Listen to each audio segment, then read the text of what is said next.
Hello there, everybody. Welcome back to another edition of the betting show here on Sherdog.com. My name is Sheehan of the Sheehan Show. As you can see, where is it? Up there. There you go. Bringing you another 5 bets for the week in the world of mixed martial arts. Shout out to everyone. Last week's betting show, I think was the most watched betting show. If not, it was right up there. And I got all 5 bets wrong for the first time in, I think, months. Maybe it's happened once in the last maybe 3 or 4 months, but as luck would have it, it was the biggest one. I pitched a shutout, as they would say. That's the opposite of that, is it? I don't know, whatever it is. I got a duck in it anyway, but do you know what? We had some bets over in One Championship, and I think most of them came out, so that was pretty good.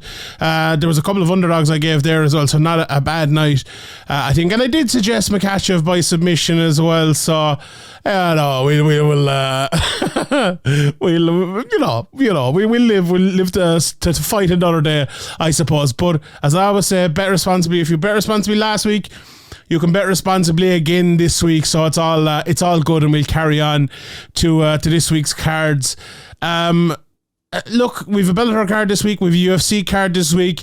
Another very big night for Europe, I would say. Obviously, a lot of European fighters over in Milan. I think the Bellator card is on, if I'm not mistaken.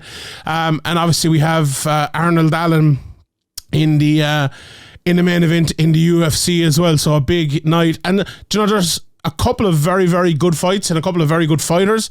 Obviously, kind of shared between the cards.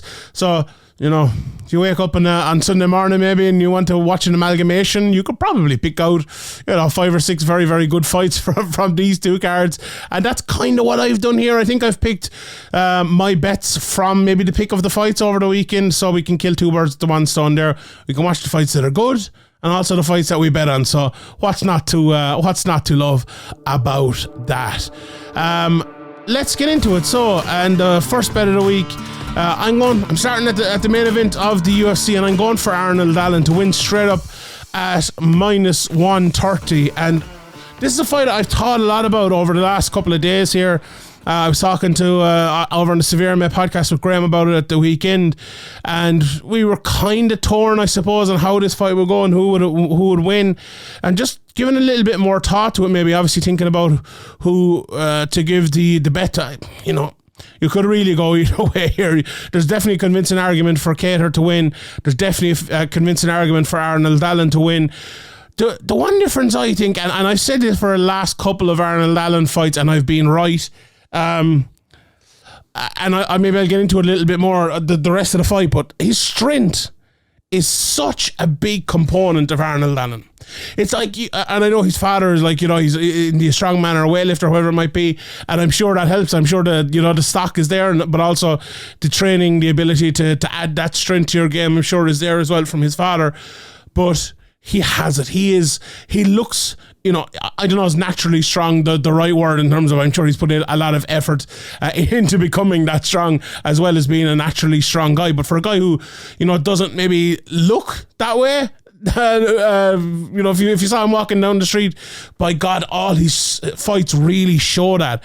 And it's something in MMA that we maybe don't acknowledge or talk about as much anymore, because MMA has always been that sport where, the technique will win, the smaller guy will beat the bigger guy because he has better technique, and MMA is all about technique. And it absolutely is. If you have better technique than someone, you'll have to be a lot bigger and stronger than for that to actually make a difference. But what about when your technique is equal to someone else, and you have the ability to wrestle, strike, grapple as well as everyone else? Then can strength play a factor? I think it absolutely can. I think Arnold Allen is one of those guys where it does, and where it does show, because he is very good also in other areas. So, like, let's say Arnold Allen has the fight, there's a break kind of, and from a takedown, and the fight ends up against the cage. like 9 times out of 10 or more probably, Arnold Allen is winning that battle. Like if there is an over-under position, and even if he's on the bad side of it, he's winning that battle. Like the Sadiq Youssef fight, I think, was a very, very good example of that. A guy who's very, very strong himself. Nick Lynn's a guy who's very strong himself. Like I think a lot of people have talked on Arnold Allen and say, oh, you know, maybe he doesn't, not that he doesn't deserve the title shot, but he hasn't got the big win maybe to earn it. And maybe, you know, Kattar might be that, obviously, but you see some of the guys he's fought, the 2 guys I just mentioned there, but also the likes of Mads Burnell and others as well down along the list. Guys who are ferociously technical but ferociously strong as well. And what does Arnold Allen do? He goes in and out techniques most of these guys, all of these guys, and out strengthens most or all of these guys. And I really think it's a massive factor in his game to, you know, so some people use their cardio as a weapon. Some people use, you know, their you know, like Darren Elkins, his ability to take shots is almost a weapon. But strength is usually a thing we don't actually see as a weapon a lot of the time. And I think for Arnold Allen, it definitely is, without a shadow of a doubt. Now, on the fight itself, I think that'll actually be a huge factor, because I think there'll be a lot of clinching and a lot of attempted takedowns, if not successful takedowns, in this fight. And now, I even mean kind of, if there, and I'll talk about striking in a second, but like even if there is, you know, someone throws a big overhand, someone dips inside it, and you kind of get caught in the middle of the cage. You know that position that always, you know, someone's overhand catches someone else's jab and they get caught in a clinch in the middle of the cage. There might be a trip, or someone might fall, or someone might, you know, get hit and stumble, or might be a leg kick and someone might stumble and the fight ends up on the ground. I think this is the sort of fight where that will happen a lot, and there will be lots of scrambles, lots of lads just either quickly popping back up to their feet, or someone even either diving on them and there's a prolonged period on the ground, or someone going to the cage and there's a prolonged period against the cage. And now if that happens over 5 rounds, that strength plays a massive part, and that's why I think it's such a big part when you think about this fight. I think if this is a straight out jabbing boxing match in the middle of the cage, I think Calvin Kattar would be favouring that fight. I really do. And now, having said that, Arnold Allen's very good in that position as well and beats most guys there, but I have an awful lot of respect for Kattar. I think he's very, very good in that position and will beat, I think, most guys in that position. But you have to turn it into something more. I think if Arnold Allen can hold his own in that position when it's there and not let it, you know, let's say there's 25 minutes of a fight. If there's 23 minutes of boxing from the outside, he's goosed. You know, it's very, very difficult to win that fight. Now, he might, obviously, because he can fight there as well. But I think he needs it to turn it into where it's maybe 10 minutes of that. And then some of what I spoke about a second ago, the groundwork, the transitions, the clinch. But what also, like, I think Arnold Allen needs to have long periods of almost unknown striking. And what I mean by that is, you push your opponent back, you push Kattar back, you don't let him get into a place where he wants to get, where it's jabbing, where it's throwing the 1-2s, where it's throwing his lovely combinations that he can throw, or throwing his lovely leg kicks that he can throw and things like that.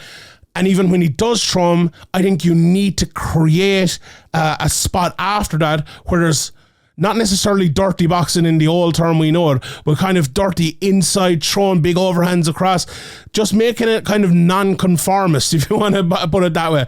Don't conform to his technical game. Make it a bit dirty. You know, for all intents and purposes, make it a dirty kind of fight in that striking realm. Now, if it's on the ground or maybe up against the cage, I would say, obviously, treat it a little bit differently, be more controlling, be more attacking, maybe even with your grappling or maybe your finishing there. But I think Allen needs to do that. Now, I think he has very good cardio as well, and he's a guy who kind of, you know, can go along and can find a second wind. I think it'll do him a lot of good, the fact that 4 of his last 5 fights have gone to 3-round decisions. This is 5 rounds now, absolutely, and he's never gone the 5 rounds, so that is definitely a big challenge, and it's interesting to see how he will change that. I would suggest clinches, you know, being a big factor in his game early, and I really think that will help him. So, I think he can achieve all of those things I just talked about, and if he does, I think he'll win the fight. Now, if he doesn't, and as I said, if he lets it become, or Kattar is successful in keeping it a long distance striking battling match, I think he'll be a big favourite, Kattar, in that. But I don't think it will, right? And I think even if it does, I think Allen still has a chance, but he also has a chance to, it can be 2 rounds of that, and come the 3rd, 4th and 5th, he can change it to his game. He can make adjustments to win the fight. I might be wrong now. I could be totally wrong here, and I know, if Tyson Chartier's coach and Calvin Kattar listen to this, they're probably saying, what are you talking about? But I think there's more kind of one way that Kattar can win this fight, and there's lots of different ways Allen can win this fight. Now, his one way of winning the fight is a pretty good way, considering how good he is in that realm.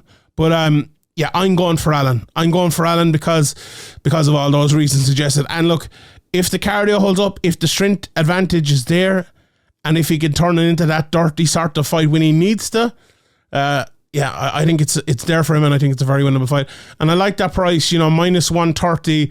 Let me just check it again. I looked up these prices earlier on today. Let's see if it's changed any bit.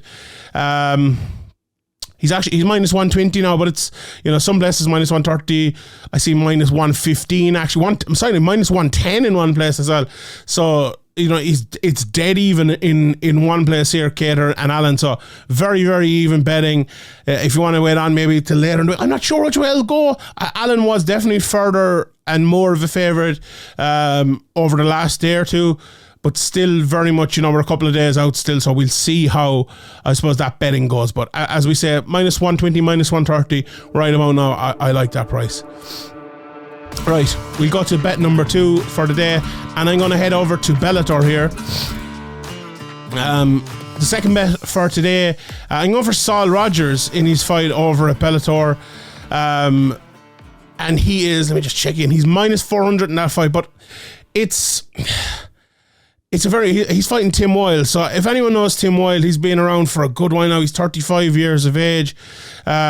He had a draw last time out with Alfie Davis, who we'll actually be speaking about in a second. He's some very, very good wins over the last while. Beat Charlie Leary, beat Yves Landu. Hasn't been fighting loads, I suppose. That Charlie Leary fight was back in 2019. And he's only had, he's fighting 2021 fight last year in May. So it is, it's fight this year in May. So he's not too long out of the cage now after that Alfie Davis fight. But I just feel like if you look at Wilde, and you look at especially his last loss against Bryn Primus, I think Saul Rogers will try to fight a similar way. We know Saul fighting out of SBG Manchester, 9 submission wins, 1 knockout. So we know what kind of a guy he is. Take the fight to the ground, beat you there. He beat Georgie Carcanyon last time out with a very, very solid performance. Lost to Mads Burnell before that, but sure, lots of people lose to Mads Burnell. He's a very, very good fighter, but I just feel like in this one, it's going to be a relentless pace again, and it's going to be relentless takedowns, I think, from Saul Rogers here, and I think he can get, and my breakdown of this is pretty simple if I'm being honest. I think he can come forward, maybe hurt, well, not necessarily hurt Wilde inside, but land on Wilde inside, take him down and win the fight on the ground. And it's a relatively big price, minus 400, but maybe it's one that you throw into an accumulator if you're doing a few, maybe of even these bets that I'm giving you here now. I think it's a very, very good one. Like, Saul Rogers is the type of guy who, 32 years of age now, he had the world at his feet a while back. He was in the UFC. He was in the final of Tough, wasn't he? Yeah, he'd beaten, like, look at I'm just looking at it here, the guys he'd beaten in the UFC. Paulo Bor, Billy Corntillo, Ryan Hall and Martin Versick, all the last 3 of which anyway have all gone on to have very, very good careers in and outside of the UFC. And he was, I think he had visa issues or something, couldn't get to make his UFC debut, and he ended up never fighting in the UFC. Obviously went to I think he fought in ACB after that, and obviously went to Bellator then, and has, he's had mixed results in Bellator. I think, I'm just looking at here, 3-2 in Bellator, but I think he's a better fighter than that, and a guy who maybe after that Carcanyon win, and obviously if you're a Bellator fighter and you beat Georgie Carcanyon, you're always going to move yourself forward. And he needs to win this one, I think, to put himself back in with someone like Arkan. Bellator have been doing this an awful lot. They did it with Pedro Carvalho. He beat Daniel Weichel, didn't he? And then they, a big win over a big name, a big Bellator name, people known. Saul Rogers lost to Daniel Weichel as well. A very, very good name, a very good fighter for Bellator for a long time. In Dublin, I was at the fight. It was the night where all the Irish guys lost, basically, except him and a few more in the undercard. But he emerged as the star. He was the one that came up to the media afterwards and gave the best interview and all of this. And the crowd really, sprang for him and everything. And then they gave him an up-and-comer in Russia, in which he got a very, very close decision and ended up losing. It's like, what are you doing here? what are you doing, Bellator? This is a little bit like that, although you can understand it for the market it's in. Absolutely. It's in the European market, I would say. You can maybe understand if it was in Manchester or if it was in Birmingham or London or somewhere. In Italy, maybe not, but these guys are trying to get fights and they want fights as well. So, I can understand it, but it's the type of fight that Saul Rogers needs to win to get back into the picture, and I think he will win it. I think he will. I think that wrestling will be enough to get him to win here. So minus 400 Saul Rogers is the second bet of the week. The third bet of the week is the aforementioned Alfie Davis. Now, Alfie is a tough fight here. He's taking on Thibault Gouti, and it is, it's a fight I've kind of gone back and forth on. So Alfie is plus 121. So he's the underdog here. Is Alfie? He hasn't had the best time over the last while, but I still believe in his ability. He drew, obviously, I mentioned with Tim Wilde. He lost to Alexander Shabley before that, but he had some great wins in a row. Coney Wanless, Alessandro Botto. He beat Daniel Scatesi in Dublin. I was at that fight. Scatesi's on this card as well. And you know what? He's a very, very good, well-rounded fighter. And at 30 years of age, kind of now is his time, I suppose, to prove that. Gouti, 35 years of age, I think is a very, very, very similar fighter. He's on a 4-5 win streak, the last of which was in Bellator against Liu Long. I remember watching that fight. It was a good performance by him. Obviously, he was in the UFC, and he lost to Sage Narkot, Nazrat Hakparas, and a few others there as well.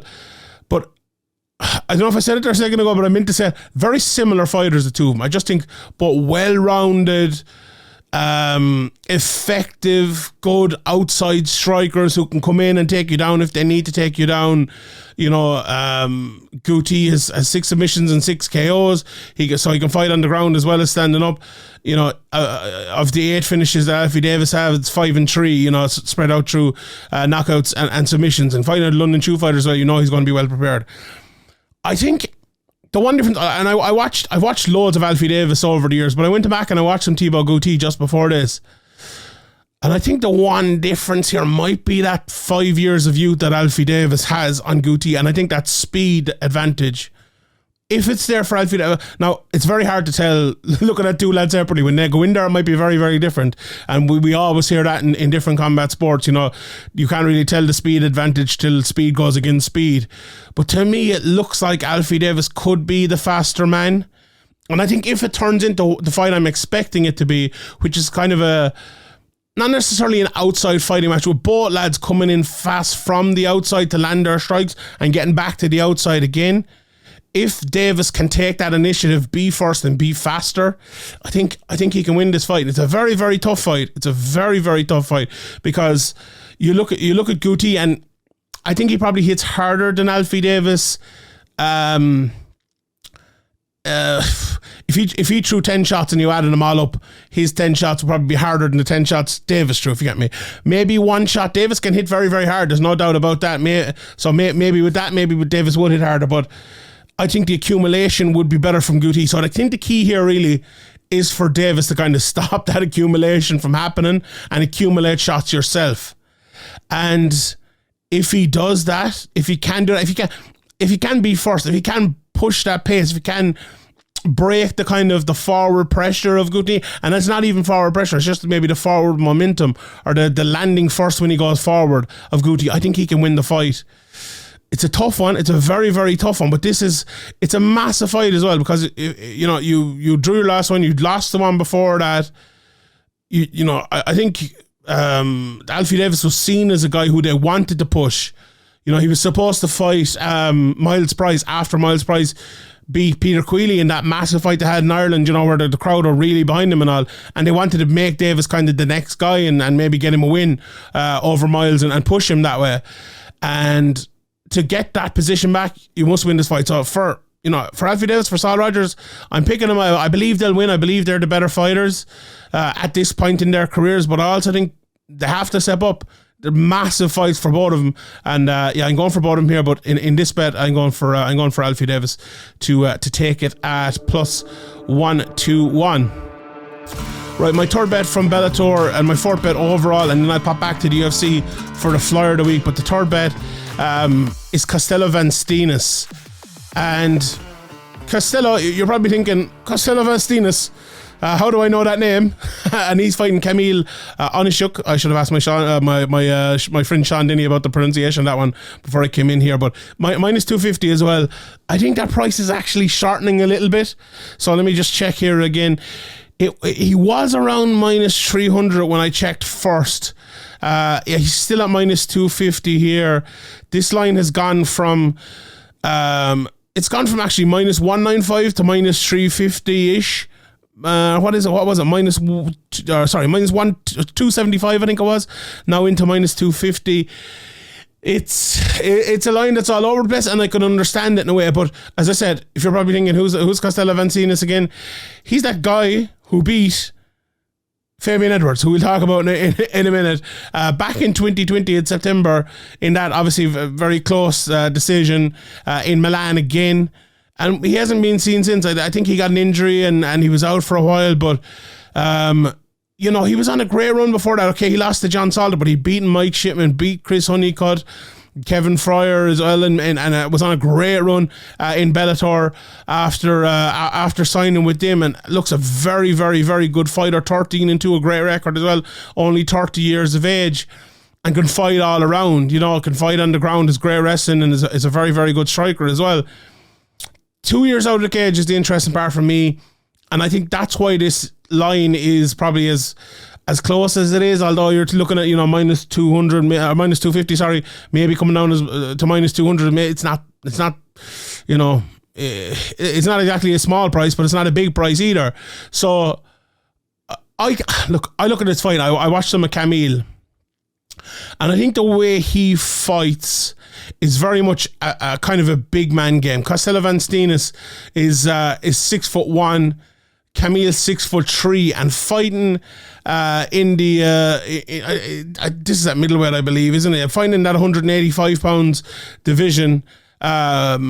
It's the sort of fight where that size won't make as much of a difference to him here as it did previously. I actually think Kamil, I'm just looking at here, he did fight at welterweight, so he's coming up from welterweight, where the 6'3" is obviously a massive factor, compared to what it will be now. I watched his last fight against Vladimir Ferin, and let me just check his height for you now, 5'9". There you go. So that makes a lot of a difference. And he fights that way. He fights very, very, very, very tall. He's still going to have the length advantage, still going to have the height advantage here over Costello. But I just think, like, if you watch Costello van Steenis and you know the way he fights, he can fight long, but he can come in and he can hit that body inside. He can go for those takedowns. He can push you against the cage, but he can fight smart with his jab to kind of, I think, take away that height advantage, especially if you're used to, I suppose, making it, being the, and I don't mean disrespectfully anyway, but being the bully in there against smaller guys.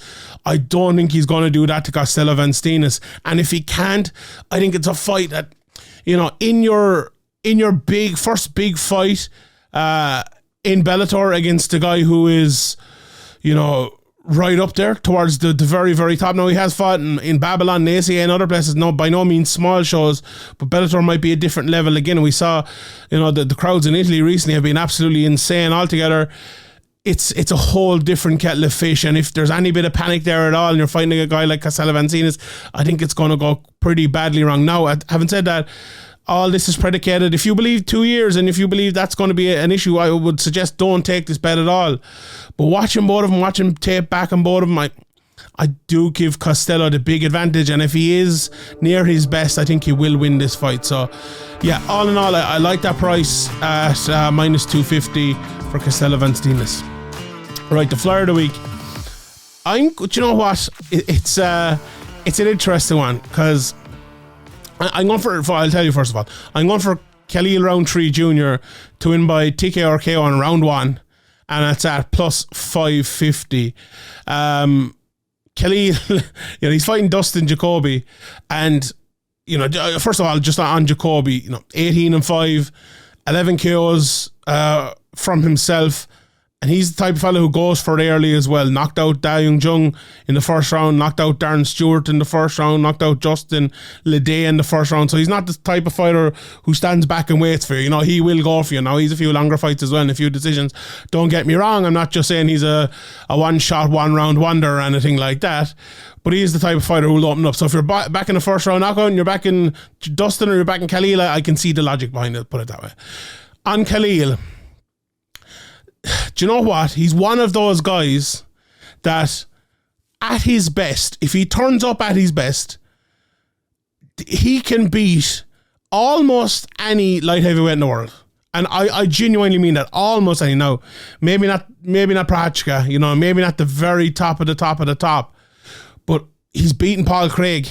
He has a win over Paul Craig. He has some very good wins. He beaten Eric Anders last time out, beaten Carl Robertson, absolutely destroyed the leg of Modestas Bukauskas, so it's great to see he's coming back. Cage Warriors, I think is next week's card. It's on an upcoming card, and we'll be previewing that card as well. The Cage Warriors card next week, so keep an eye out for that. But honestly, on his day, Khalil Rountree can beat anyone, and I really think, so if you look back at his wins over the last while, he hasn't had that first round knockout since, when was it, back against Gokhan Saki back in 2018, against a kickboxer who is, probably shouldn't have been fighting MMA at that stage. But I think it's going to be a little bit different in this one, because of the reason I just gave about Jacoby, where he will come out and he will land, he will throw those shots too. I don't think either of these guys are the type of guys to hide away. They'll go out and they'll either go with their shield or on it. And I think either way, I was looking for a flyer, so we'll get into the bets in a second and maybe just look at the first round knockout or an early knockout or whatever it might be. But I was picking one out, and I do think this has big early knockout written all over. Now, cue a boring 3-round decision after I said that, but I can really see that here. And my big point as well on Rountree is, as I said, he can turn up, he can beat anyone. He's there. Will he turn up though? If he doesn't turn up, this bet, we could tear it up and we could throw it out the window, no problem. But if he does turn up, this plus 550 first round KO looks an absolute steal of a bet. So let's see, this is what a flyer is intended to be. The flyer, the bet, is he going to turn up? Is he going to throw those hands? Is his opponent going to throw those hands? And which one of them is going to get knocked out? Well, my plus 550, my money will be on Khalil Rountree to get that knockout and to win in the first round. So there you go. Right, let's run through some of the bets from both of those cards. Let's start with with Bellator first. The main event, Piccolotti against Barnaoui. Very interesting fight. Obviously, Piccolotti's been fighting now in Bellator for a while. Barnaoui is just moving over. A lot of people think a lot of him. A lot of experience as well. 23 fights. You look at Piccolotti. I mentioned Georgi Karkanyan. he has that win over Georgi. Seems like Georgi's been giving up a few lately, though, in fairness. But I think you look at Piccolotti. He's kind of fallen at that hurdle every time. Fell against Benson Henderson, fell against Guy Yamauchi before that, lost to David Rickles, lost to Sidney Outlaw. This is another big fight for him. And if you look at Barnaoui, he hasn't been losing. He hasn't lost. I mentioned in one of the shows during the week, hasn't lost since he lost to Gamrat and Bushinger. I believe that was in the middle of Bushinger's big 10-fight win streak or something, wasn't it? Back in 2015-16 when he lost those two fights, and even before that he was on a 4-fight win streak. How you know, I'm not going to lie, I don't know him as well as other people may know him. Went back and watched a couple of his fights, and by God, you know, flying knees and big submissions and everything like that. There's no doubt, and he's a very, very good fighter. If I was given a free bet here and who to back at those prices, I'm going with Barnaoui as the favourite. I see him here minus 138 in one place, right around minus 140, minus 145. I think that's a good bet in him. Now, the other big fight on Bellator, Charlie Ward against Fabian Edwards. Fabian minus 450, minus 500 in one place. Charlie around plus 350 to plus 300. Look, Charlie, if Charlie's to win this fight, I really think he needs to get that wrestling going as well as he's ever gotten it going. He has to get that wrestling on. I think if he fights, or not even just the wrestling on, he needs to get inside against Fabian and make it a close fight. He can't lead Fabian, fight from the outside, throw those high kicks, throw those leg kicks, throw those body kicks, throw that long jab and the 1-2s. He has to get inside. And if you look at what Charlie has been doing recently, he has been doing that. There's no doubt about it whatsoever. You look, I was watching, a friend of mine is actually knows Charlie's strength and conditioning coach, and he keeps sending me these videos of Charlie's strength and conditioning coach putting up things. Charlie's in the best shape of his life, best weight cut he's ever had, looking unbelievable, and this is from weeks and weeks out. So there's no doubt about it. Like, Charlie's training with Kieran Davern now, who, you know, everyone here in Irish MMA is talking about being, you know, one of the best up and coming coaches, obviously training still out of SPG and all that. But honestly, I don't think Charlie has ever been as well prepared for this for a fight, or probably, you know, maybe never will be again. But that's a weird thing to say. If he wins this, I'm sure he will be. But it's a very tough fight. It's a very, very, very tough fight. It's one of those ones. Look, if you're looking at minus 500 for Fabian, you're not going to be betting on it anyway. I don't think. Is plus 300, plus 350 big enough to take a chance on Charlie? Oh, I don't know. I don't know. Definitely one of the ones I'd avoid anyway. But it's a very interesting fight. It's you know, the betting lines don't suggest it, but the way Charlie's been fighting recently, the changes that he has made, I think it's going to be a closer fight than that. Now, I've been someone, you know, who's advocated for Fabian Edwards as a very, very good fighter for a very, very long time, and he's right there towards a Bellator title shot at the moment. But interesting fight, very interesting fight. Spoke about Saul Rogers, Tim Wilde, obviously. Andrew Fisher, Justin Gonzalez. Fisher plus 240. It wouldn't be the first shock that Fisher has won in his life, but at minus 300, you'd favour Gonzalez there. Tome against Kamidov, minus 800 for Kamidov. So you can probably guess in that one. Alfie Davis plus 121, as we mentioned, minus 150. One for Gouti, we talked about that. Daniel Scatizzi against David Gallon, minus 205 for Gallon, plus 165 for Scatizzi. Honestly, and like Gallon, I see him here minus 161 in one place. I expected him to be a bigger favourite than that, if I'm being honest. I thought this would be the minus 250 sort of range. I probably bet Gallon at that, but I don't think Scatizzi is without his chance. You know, obviously training out of SPG Ireland here as well. But yeah, I think Gallon is the right favourite in that, if I'm being honest. Pinchot Maranconti plus 200 for Manuela, and Pinchot is minus 225. Islandu back again, minus 205 favourite against Walter Coglandiero at plus 175. Simon Biong, a lot of people talking about him. Very, very good prospect, minus 430 against Dragos Zubko, who is plus 330. I'd go for Biong there, obviously. And then Steenis as well, we talked about that one. Then we've Nicola Scioli. Trains a lot alongside Conor McGregor, I believe, so has, you know, a very good preparation over the last few years. Plus 105, minus 135 for Boubacar Kamara, who, you know, we've seen around on the local scene here as well. And Luke Traynor is on this big favourite, minus 700. Another big prospect coming through against the plus 500 Lucas Alcina as well. So I think that's most, if not all, the fights there on Bellator. Then in the UFC, Chase Hooper, interesting, minus 275 against Steve Garcia. Look, I would never ever advise anyone to bet in Chase Hooper, if I'm being honest. He was pretty good the last time out. He did show improvement. Steve Garcia, 12-5. You know, has lost two of his last three, one of which was to Luis Pena. The other, his only win was Charlie Ontiveros. He knocked him out. his losses. He has one submission loss. So, yeah, I don't know. I would avoid this one again. I wouldn't bet. I wouldn't advise you to bet on Jay Super. Would I advise you to bet against him when a guy is plus 231? Probably. Park against Holmes. Park, the favourite there, minus 222. Plus 187 for Holmes there. Andrei Arlovsky is back in. He's the underdog. Let's see what price Arlovsky is by decision, which is always a good one to bet on. Plus 275. Probably go with that. Just a fight to go to the decision, minus 130. There you go. There's your bet, minus 130. Hawes versus Delidze. Interesting fight here. Delidze, has that bet changed? It has. I was looking at this yesterday. It's gone from minus 135. Maybe it hasn't gone that quickly now, but it was minus 135 back in October the 9th, and now it is plus 137. So Delidze has gone from the favourite to the underdog, minus 157 for Hawes. Again, Hawes is one of these guys you don't know which one is going to turn up. If he turns up, he'll win. If he doesn't, Delidze could be a good price there. Obviously we talked about Rountree and Jacoby. Tresean Gore was impressive there in a recent fight. Josh Fremd, he's the favourite, minus 161. Tresean Gore, minus 141. I haven't got a great read on either of them yet, if I'm being honest. Probably avoid that one as well. Jared Vandera, I backed him the last time out.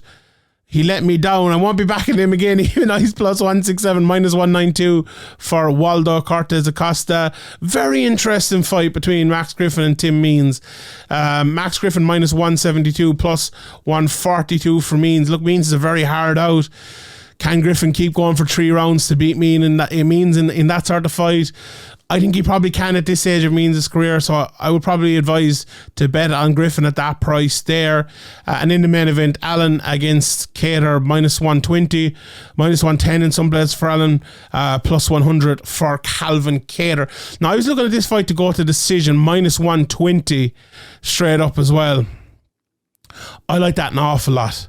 I like that. And it's the same price as Arnold Allen to win straight up. One of the two of those bets. If you fancy Allen inside the distance, go for that. If you don't, just to go to decision, either guy can win at minus 120. There'll be no giving out about judges. Then you'll be like, grand, whoever wins, fine. If you fancy the Allen KO TKO, plus 475 interest, and I don't think I'd go for that.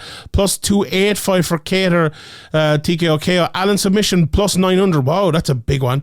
Plus 2,000 for Kattar by submission. That Allen by submission plus 900 might be a bad flyer. That might be a bad flyer also. Some very interesting bets there. I'll just recap my bets before we go. Allen, minus 130, minus 120-ish now. Saul Rogers, minus 400. Alfie Davis, plus 121. Costello Van Steenis, minus 250. And Khalil Rountree Jr. to win by the first round, by TKO or KO at plus 550. Those are my 5 bets for the week. I hope we have a better week than last week. We can't have much worse than we had anyway. So let me know your bets in the comment section below. Tell a friend. I'll leave it there. My name is Sheehan for Sherdog.com, and I'll see you all next time.